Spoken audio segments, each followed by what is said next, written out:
Bonjour, bienvenue dans votre chaîne Univers Mathématique. Dans cette vidéo, on va voir comment montrer que A inter B égale A union B implique A égale à B. Donc on considère ici E un ensemble et A et B deux éléments de P de E et on veut montrer que cette implication, c'est-à-dire que si on a l'égalité entre l'intersection et l'union de ces deux parties-là qui sont A et B, alors par implication, on trouve que A est égal à B. Bien, si je considère maintenant A, l'ensemble A, et aussi l'ensemble B. Bien, à l'intérieur, au centre ici, je trouve l'intersection de A et B. Donc c'est quoi l'intersection de A et B? Si je prends X qui appartient à cette intersection, alors X il appartient à A, et aussi X un élément de B. Si je prends X qui appartient à l'union, alors X est un élément de A, ou bien X est un élément de B.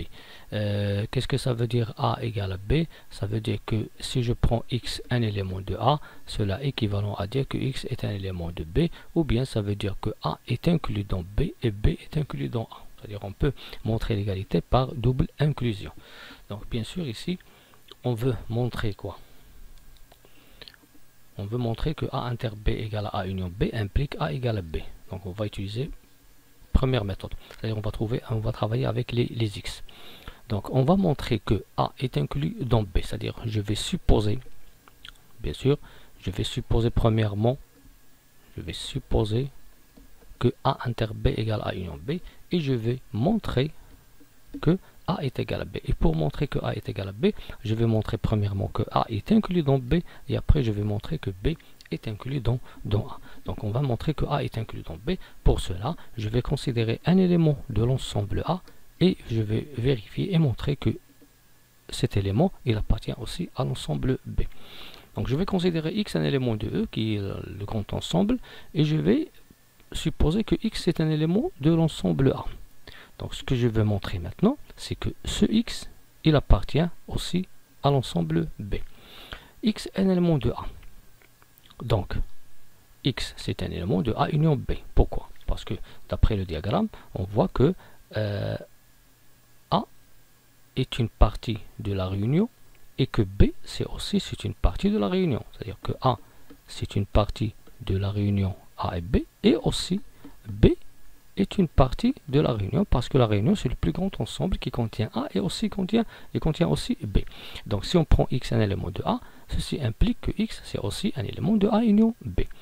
Et on a bien sûr, pourquoi? Parce que A est inclus dans A union B. Et du fait qu'on a supposé que A inter B égale à A union B, ceci va impliquer que X est un élément de A inter B. Bien, pourquoi? Parce que on a supposé l'égalité A inter B égale à A union B. Donc on a commencé par X un élément de A, on a trouvé maintenant que X est un élément de A inter B. Bien, maintenant, du fait que X est un élément de A inter B, on voit que à chaque fois que je prends un élément ici qui appartient à A inter B, bien sûr, il appartient à la fois à A et aussi il appartient à la fois à B. Bien, c'est-à-dire, je peux dire maintenant que A inter B, c'est quoi? C'est une partie de A. Et A inter B, c'est une partie de B. Donc ceci implique que X est un élément de B. Pourquoi? Parce que A inter B, c'est une partie de B. Donc on a commencé par un X, un élément de A. On a trouvé par implication que X est un élément de B. Donc je peux dire maintenant que A est inclus dans B.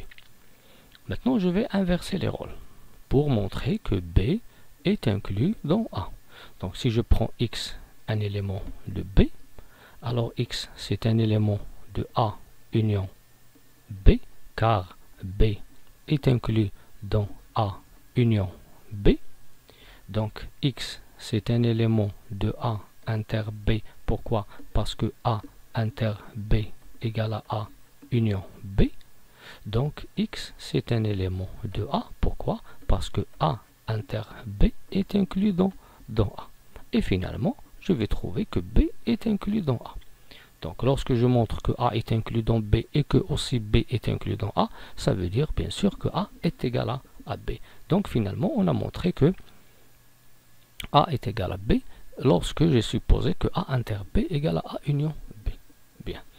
La deuxième méthode maintenant, je vais travailler bien sûr sans x. Je vais travailler seulement avec les ensembles. Donc on va montrer de même que A est inclus dans B. Bien. Et on va supposer que A inter B est égal à A union B. On va commencer par A.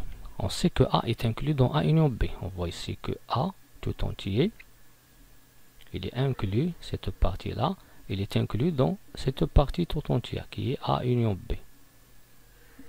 Bien. A est inclus dans A union B parce que A union B il est plus grand que A et il contient bien sûr le A. Bien. Et du fait que A inter B est égal à A union B et A il est inclus dans l'union, alors A il est inclus dans l'intersection.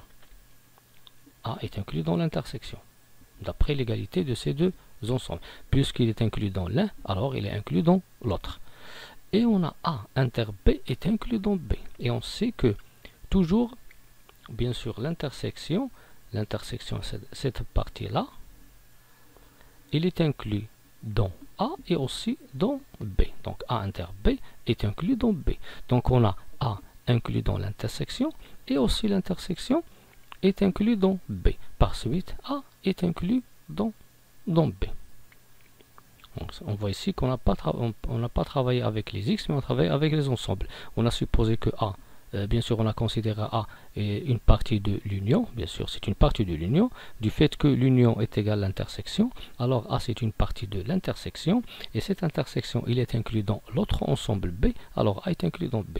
Maintenant, je vais inverser le rôle et montrer que B est inclus dans A. De même, je vais prendre ici B. B, c'est quoi? C'est une partie de l'union A union B. Et A union B est égal à A inter B. Alors B, il est inclus dans l'intersection A inter B. Et on sait que A inter B, c'est une partie de A. Bien sûr, on a dit que A inter B, c'est une partie de A et aussi une partie de B.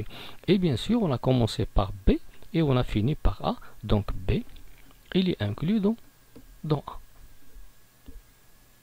Merci.